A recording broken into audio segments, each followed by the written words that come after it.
golfj.com.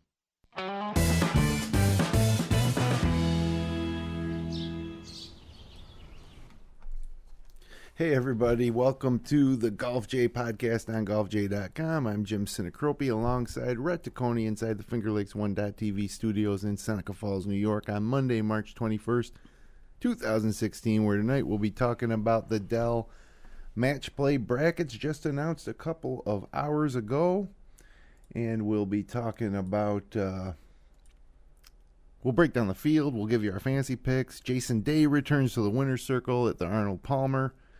We'll have a chance for you to win a golfj.com golf hat if you're the first to answer this week's trivia question. And so, Rhett, a lot to get to it today. We both got our Q's jerseys on because it's March Madness. Brackets everywhere, even for golf.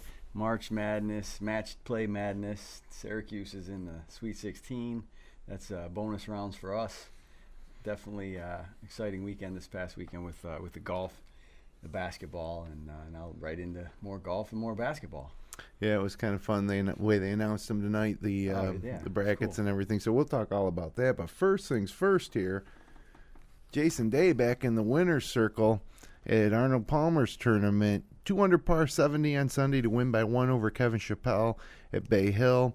Jason Day was just 4 for 7 in scrambling in the final round, but 2 of the up and downs were pretty key on the back 9. When the pressure was really on. He saved par on the par 3 14th after leaving his tee shot on the 204-yard hole well short, then protecting his one-shot lead as he played out of the sand on 18 with water behind the flag. Could have been a disaster. Instead, he trickled it down to 4 feet. And he did what Jason Day does. Yeah. Hit it close, won the match, or won the tournament, and then the family came out. It's always good. So that's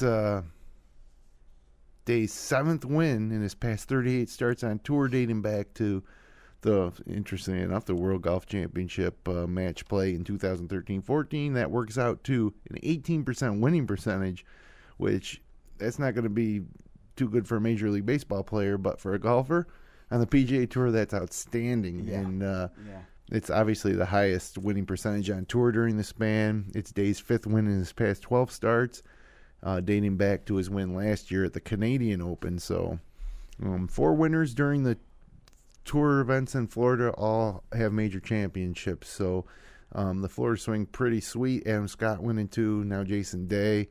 And I like that Bay Hill tournament, obviously, and it's great to see Jason Day back in the winner's circle. So the top 6, 3 of the top 6 have all won already this year.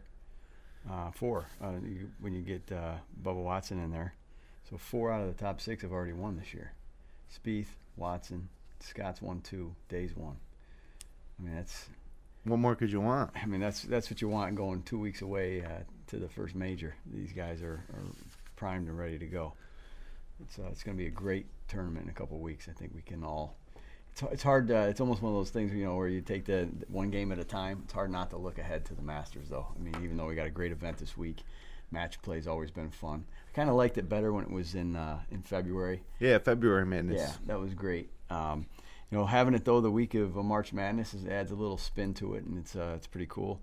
It'll be interesting to see though, at the Austin Country Club, kind of a different track than they're used to playing these on. They played it at La Costa for a number of years, which was a great course. Remember a couple of great finishes there, and then they moved it over to Dove Mountain for a while, and then it's kind of bounced around the last couple of years. But I think they got a contract now for at least the next 2 or 3 to be at Austin Country Club, so that'll be interesting. In second year for this new format, 64 golfers, 16 pods of 4 golfers play round robin for 3 rounds the first 3 days, and then the winner of each pod advances to the brackets where the top 16 will then play off match play style. Also adding half points for ties this year in matches. They used to finish at 18, you're done, halves it. Instead of the playoff. Right. Which I think you almost have to do for time considerations because those playoffs can go a long time. 32 matches each day for 3 straight days. Yeah, it's a grind. The winner's going to deserve it. McIlroy really grounded out last year, and you got a lot of golf to play if you're going to win this thing.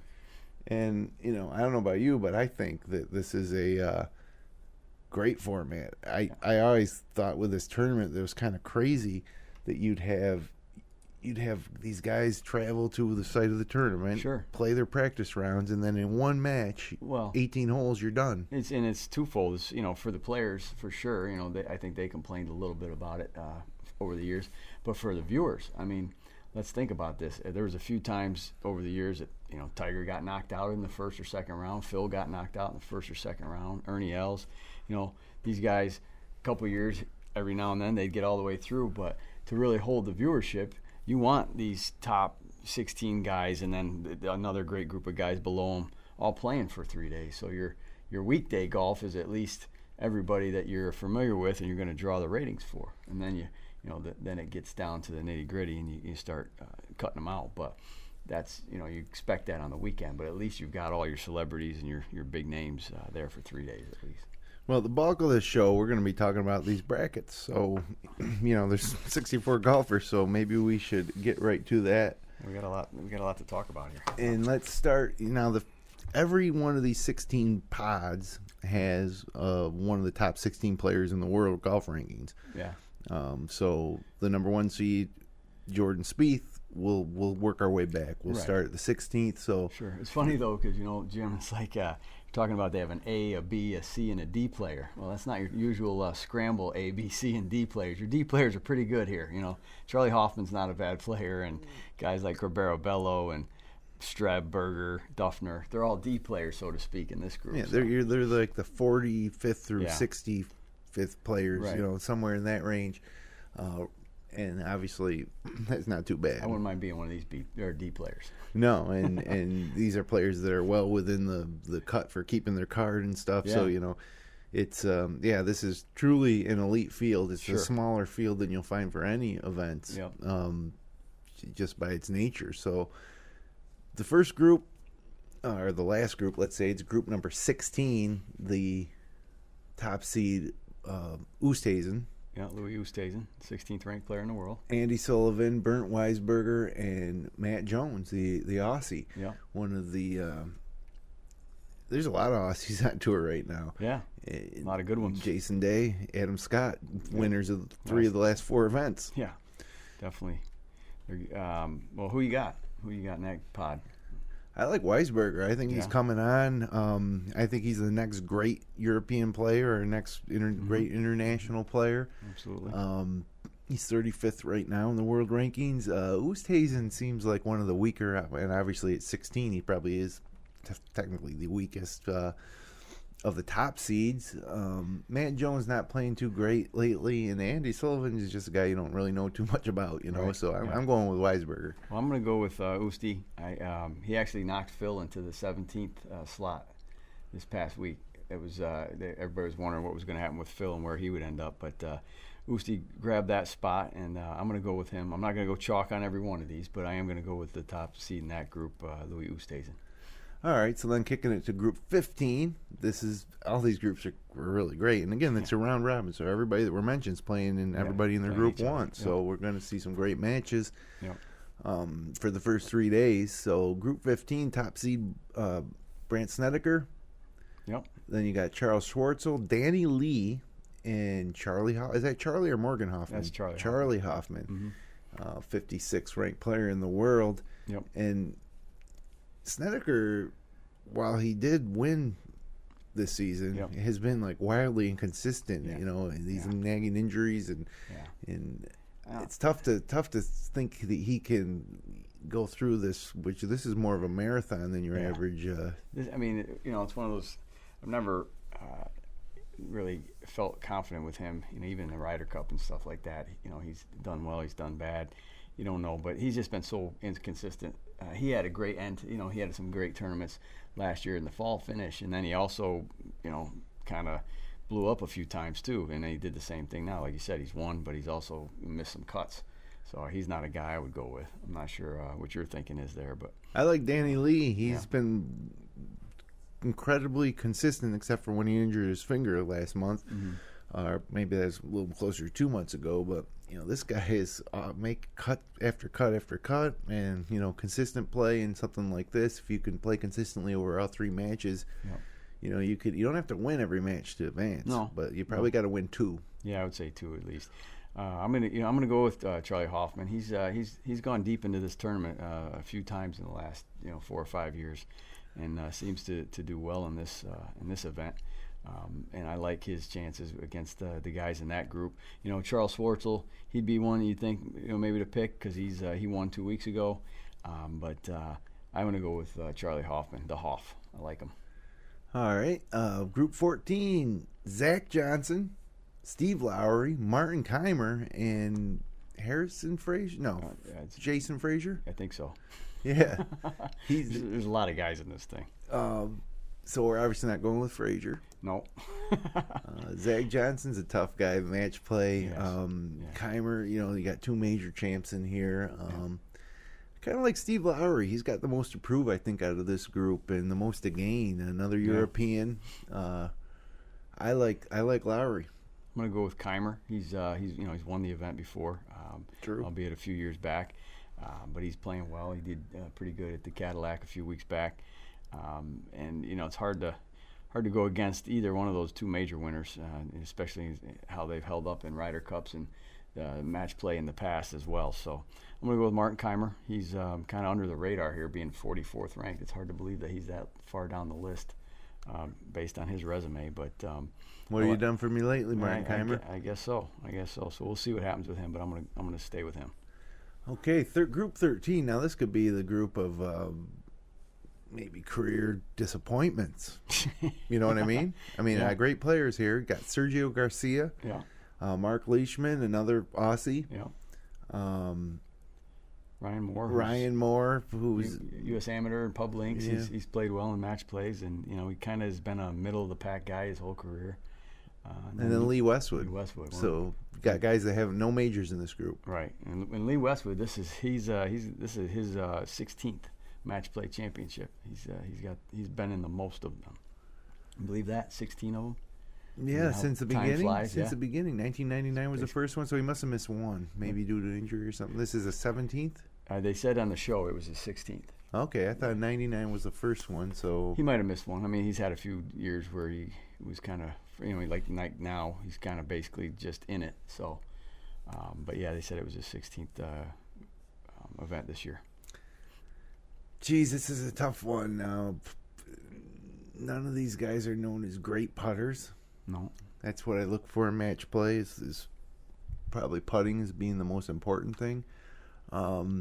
Garcia likes to battle. Mm-hmm. He's a Ryder Cup guy. This one I guess I got to go with the 13th ranked player in the world, Sergio. He's been consistent lately. He's been very some very good performances. He is a grinder in the Ryder Cup, but he seems to do better with the partner than he does in singles. I'm gonna go out on a limb, go with Ryan Moore, who again he won the U.S. Amateur, he's won the Pub Links, he likes this style of golf and the match play, and I like him to get a couple wins out of this group. So I'm gonna go with Ryan Moore. So Group 12, we got Hideki Matsuyama, Kevin Kisner, Bjorn Kjeldsen, and who the heck's this last guy? Cabrera Bello. Cabrera Bello. He's 52nd ranked player in the world, and I don't think I'm going to pick him. I might just do it because throw a winger out there. Every time I've ever picked Hideki Matsuyama in any of my fantasy games, he always lets me down. Kevin Kisner, one of the bright young Americans in the game today. But you know what? Just like NCAA March Madness, you could never predict what's going to happen in this thing. So I'm going to go ahead with Cabrera Bello coming out of Group 12. All right. There's got to be some. There's got to be some upsets. I'm going to go with Kisner. I like how he's been playing, and I think he's going to step up into this group. Not a overly heavy-powered group. Like you said, Matsuyama, he's a little bit inconsistent for me. Every time I do pick him the same way, he lets me down. So I'm going to go with Kisner. He's pretty solid this year. So Group 11 is pretty interesting. You got Brandon Grace, you got Russell Knox, and David Lingmerth. Mm-hmm. So 3 international players, and then Chris Kirk, who coming back off a injury, but must just hung on to make the field here. Yeah. He's 54th. And I think Grace is tough to beat. Anything, I like Grace to win and potentially win his first major this year. Yeah, no doubt. So chalk here. I think I'm going to go the same way on that one. Our first time we agree. Yep, absolutely. Hey, you got to do it every now and then. But yeah, I agree with you. I think he's in line to be a first-time major winner this year if things go well for him. And this could be the springboard to get him going. I mean, if he has even if he doesn't win it, if he has a good week, I like him coming out of this pod. Now in these middle groups here, we're getting some guys where there's almost 2 top players. Yeah. So like this is a great example. 10 here, you got Danny Willett, 10th in the world, hard to believe, and then Brooks Koepka, 18th. Yeah. Koepka you would think would be the A player in this group, but he's not. And then Billy Horschel, FedEx Cup champ just 2 years ago, ranked 40 now, and then the guys. You got Van Zyl. The guys at Golf Channel were saying that this is the group of death. They waited all the way till the end. I think there's a couple other groups that could be considered that. One's the next one, but definitely a tough group, like you said. The 10th and 18th ranked players in the world, and Koepka's been up and down. Last year had a really, really solid year, and not quite as consistent as he was last year, but. We're early yet, and I still like his chances. Danny Willett's been playing phenomenal. Yeah, Willett's got to be my choice here, but my heart's pulling for Brooks Koepka. Yeah, I like Koepka too. Billy Horschel though, you never know when he's going to get hot. He runs hot and cold, but when he gets going, he can put a few together. And this is again, these are matches, so each day is different if he gets hot. But I'm going to go with Koepka. I like him in match play, and I like him to build on this hopefully for the Ryder Cup as well. So Brooks Koepka is my choice. Okay. Group 9, you got Patrick Reed, who's quickly becoming an elder statesman almost on tour. Yeah, right. Then Phil Mickelson. There he is. Bumped from the top line to 17th ranked in the world. And the youngest guy. Fitzpatrick. Yeah. Certainly looking to gain some experience here. And then Daniel Berger, who came on late last year. And I think match play really opens things up a little bit for Mickelson. Yeah. It's tough to pick against Yeah. Mickelson, but Patrick Reed's been playing a lot better, I think, this year overall than Mickelson's been playing. Although Mickelson's been, the ones he's played in though, he's been right there. Yeah. He just hasn't gotten a finish. But in this, Matt Fitzpatrick, how's he going to feel going up there against Phil? Like he's going to just be like no fear and go right at him, or he's just going to melt. So. I like the fact that I think Mickelson can take him down, and Berger. Patrick Reed would be tough, but if he gets those 2 wins and Reed somehow gets upset, Mickelson. I think we're both on the same page. Mickelson's coming out of that group. I like Reed though. Oh, you like Reed? Like okay. Reed. Well, I like Mickelson. I'm going to take him. I don't take him too much. I don't like him too much in the tournaments for wins and fantasy, but I like him in this. With his experience, I think he's going to get through that group. Okay, now things start to get interesting because we're up to the top 8 players in the world as the top seed when you get to Group 8, and Dustin Johnson, Jimmy Walker, the Indian Afebarana. Yeah. The 37th player in the world. 37th ranked player in the world. And then Robert Streb. Yeah. Had a good year as well. Great year last year. This year, not so much so far. Dustin Johnson's got to be a scary guy to go up against in match play. I mean, he hits it so much farther than these other guys, like Jimmy Walker, for example. Right. 22nd ranked in the world, Jimmy Walker. But I gotta go with DJ. And again, same thing with him. This isn't a 4-round tournament where you got to put your every shot, one shot could ruin your whole tournament.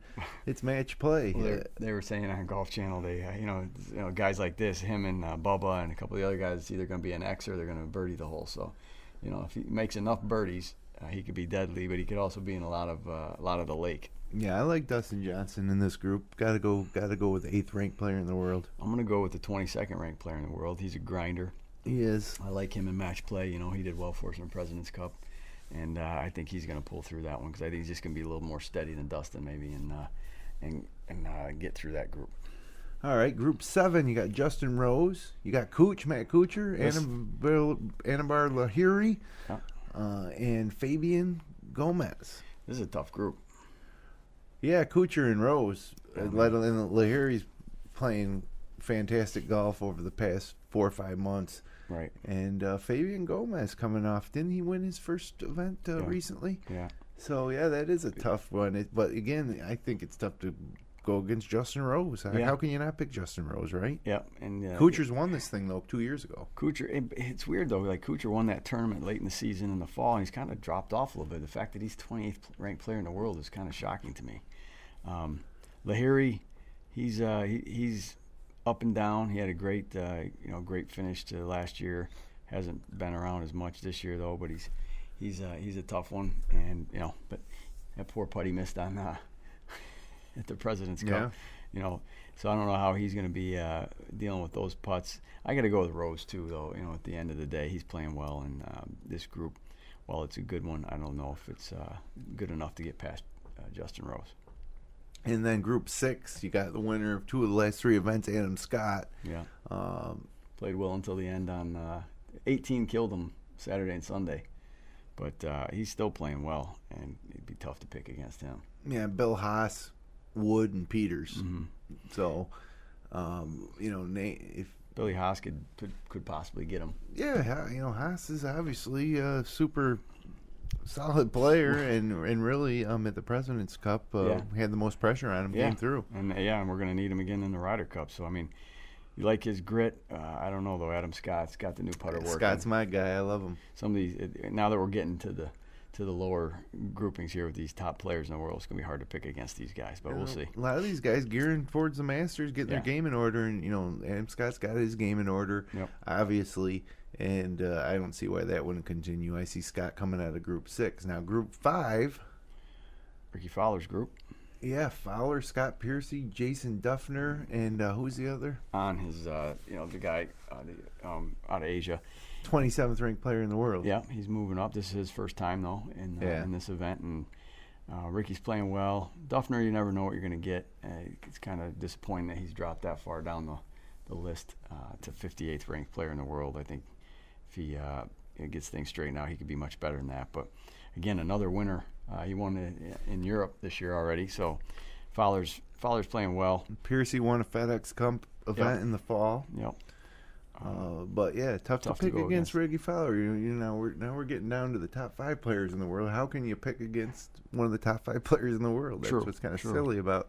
I might pick against the next one, but we'll get to that one in a second. So I'm going to go Fowler. You're going Fowler?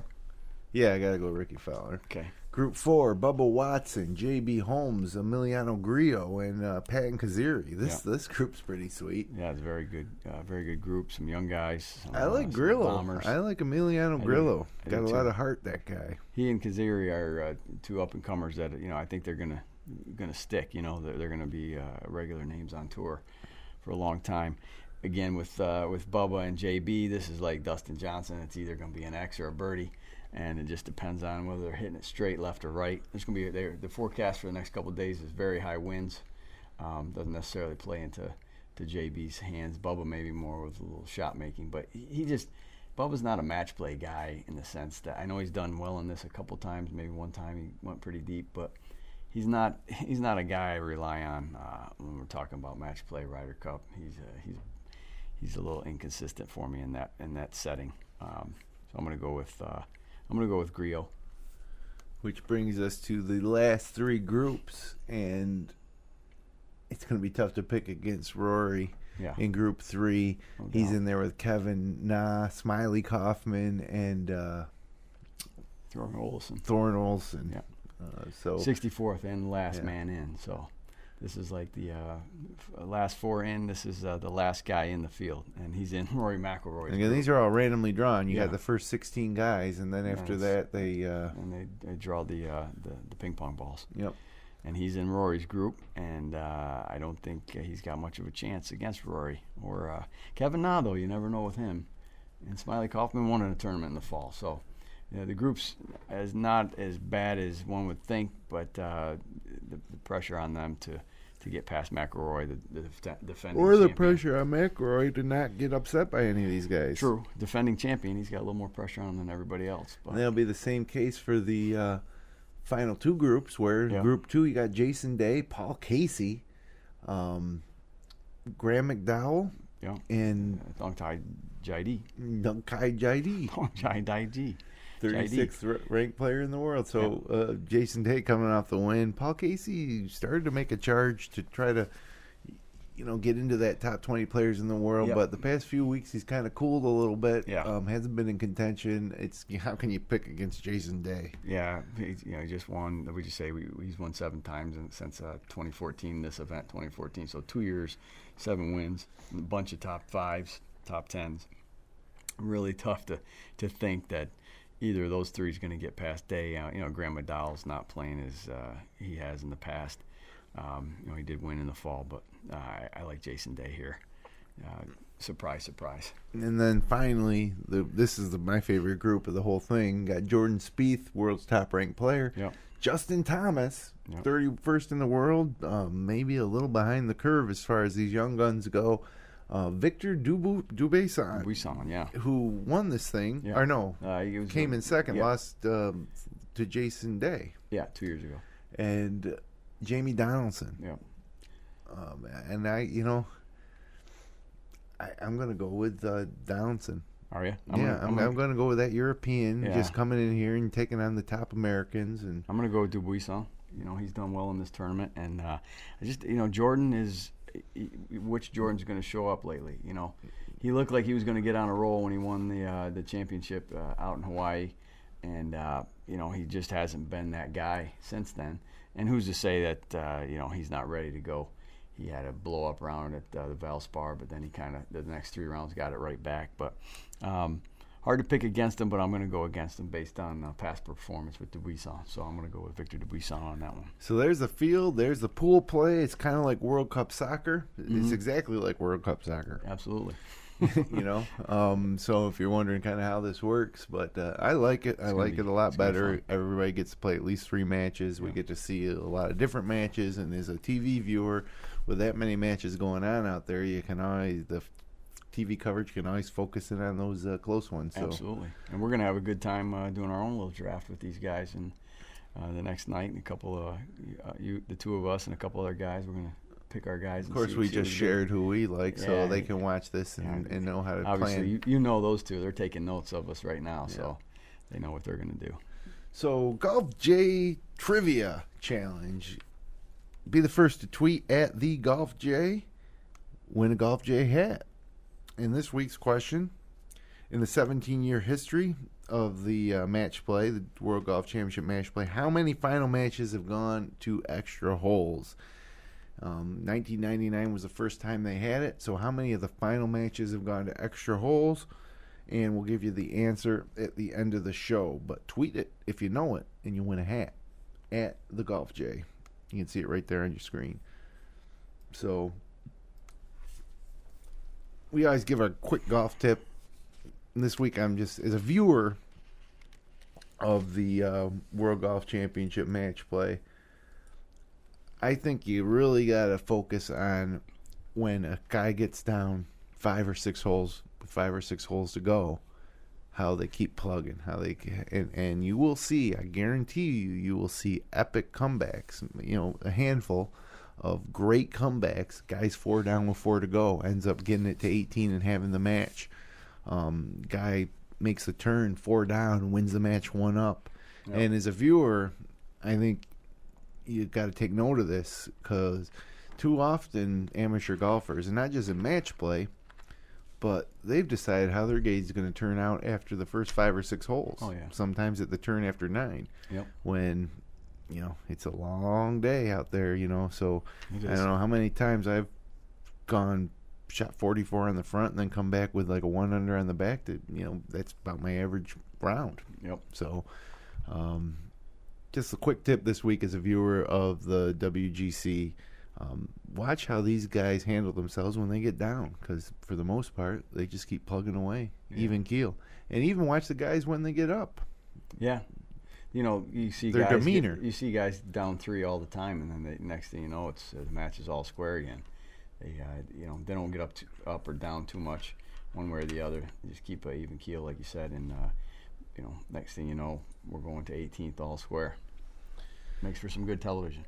And speaking of good television, the NCAA tournament just been crazy, and it seems like this tournament kind of gets marketed as the same type of thing, but to me it's different.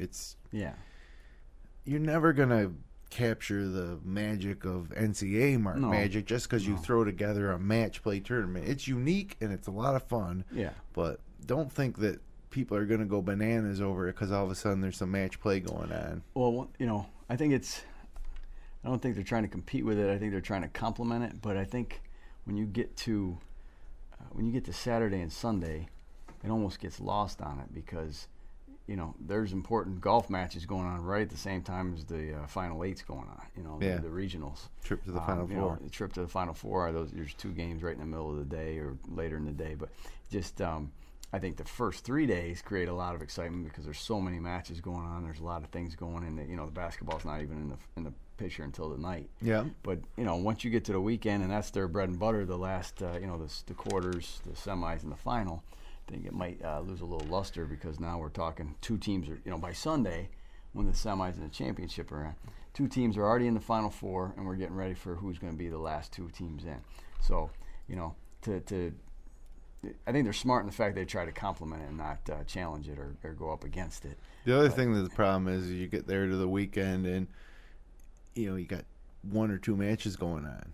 And I don't know about you, but when you're watching a golf match and there's only 4 golfers on the course, you're not seeing a lot of golf shots. Right. Exactly. So there's a lot of downtime in between. Yeah. So and it's really important in that respect that a Jordan Spieth or Rory McIlroy, Jason Day, like you want Jordan, Rory, Jason, and Bubba or playing Adam against Scott. each other. That's you want the those draw. 4 there. If no offense to him, but like if a Dubuisson or Scott Piercy, these Charlie are all Hoffman, great players. Nobody's going to be as concerned with this tournament if it's not the 4 out of those top 8 guys in the mix, or like a Garcia or somebody else that's a well-known name. Yeah, I agree with you there. And the other difference obviously is that these NCAA college basketball teams have rabid fan bases. There's not rabid followings for golfers. You have hardcore fans, but it's just it's not the same. And when these guys lose, they go next week to play for $1 million somewhere else. For these kids in college, some of them are playing their last game of their career. So aside from the 7 guys who aren't in the Masters yet, like you said, everybody else is moving on to Houston. Mm-hmm. And is gonna play another tournament for another 1.8 million or 1.4 million or whatever it is, and then moving on to the Masters. So unless one of those 7 that isn't in the field yet for the Masters wins the tournament and makes some drama for themselves, all these guys are pretty comfortable, and a lot of them honestly will probably take a week off, especially playing in matches each day. And if they get to the weekend and they have to play in the round of 16, sure, it's makes for a pretty tiring week when you're talking about it. I mean, all things considered in their world. So 36-hole final too. Yeah, so if you're a member of that final, you're not going to want to. I think you're going to take a week off before you go to Augusta and get to Augusta a couple days early. So for all of us though, true golf nuts, I think it's good viewing and fun for us, and it had a little something to stem the tide until we get back to Syracuse at 9:40 on Friday night. Yeah, I'm with you. So fantasy golf picks. We gave our pit winners of each bracket, but who's going to win the whole tournament? I'll go first with I'll go with all 3 of mine. First of all, I'm going with Jason Day. Whenever he tees it up, he's the favorite. Yeah. I don't care if Spieth or McIlroy playing. I'm going with Jason Day.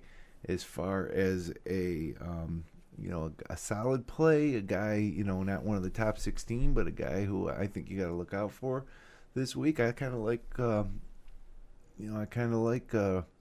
Russell Knox, if he can get by Grace in that group of he's in group 11. He's got to get by Grace and Lingmerth and Kurt, but I like Russell Knox. He's my solid play, and looking for a sleeper pick. I guess you got to go with.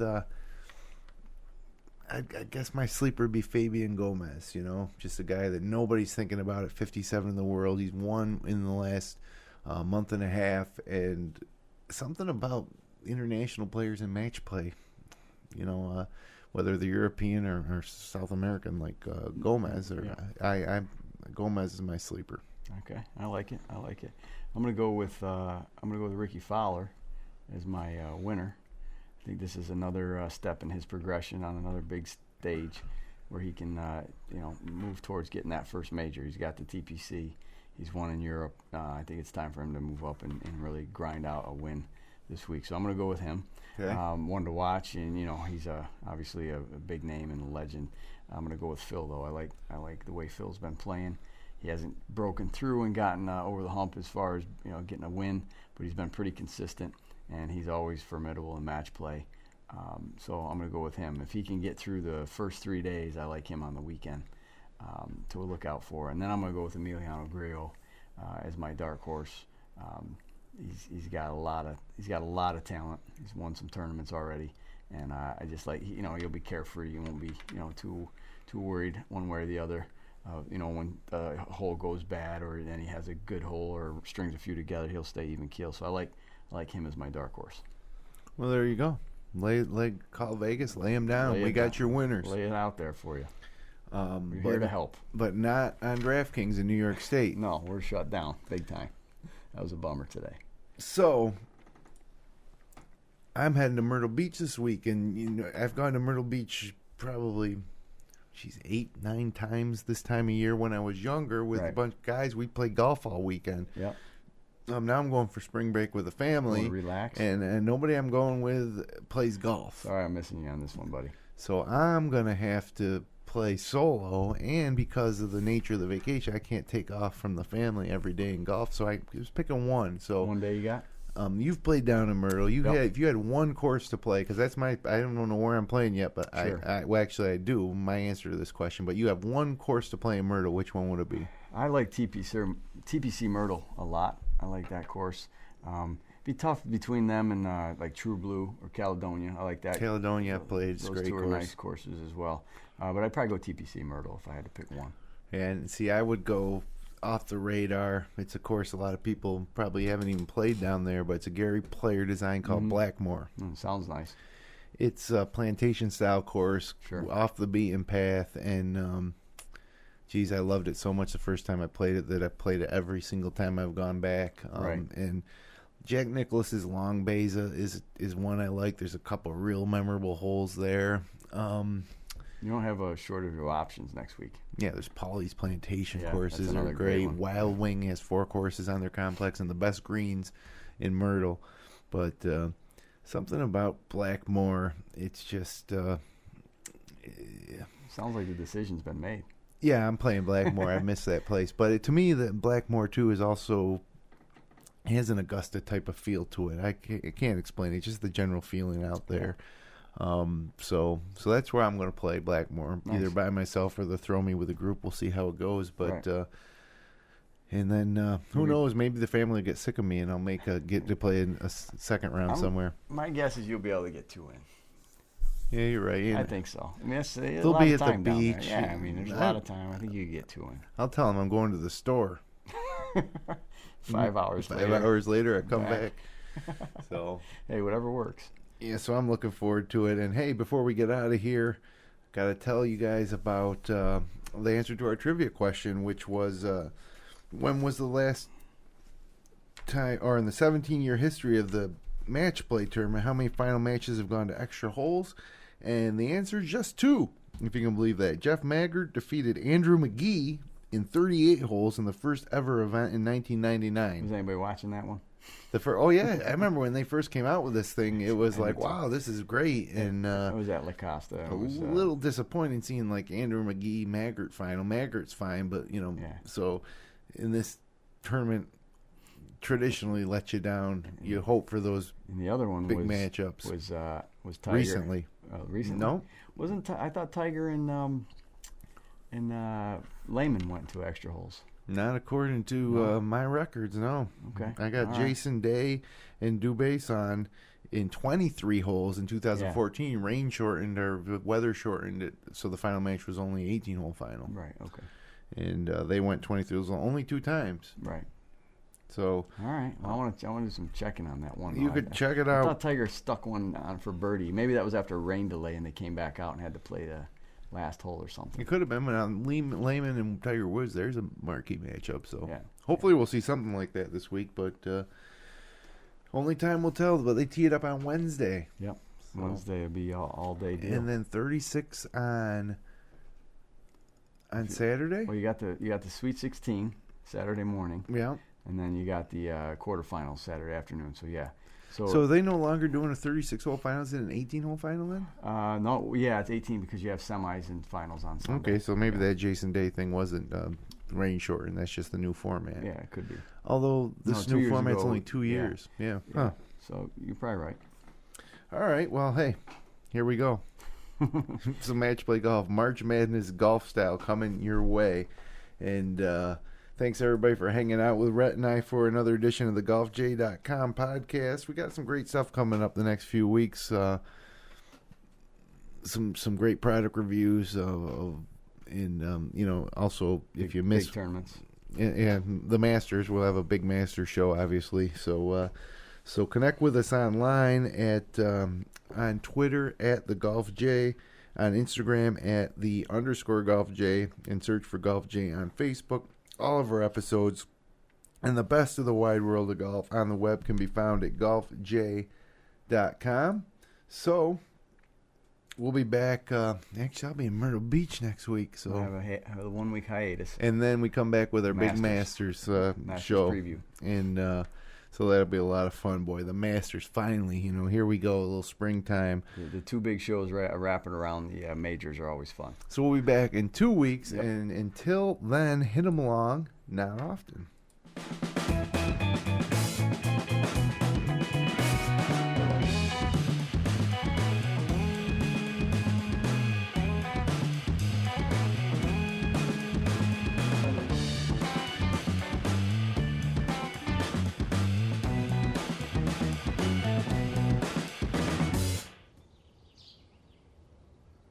GolfJ.com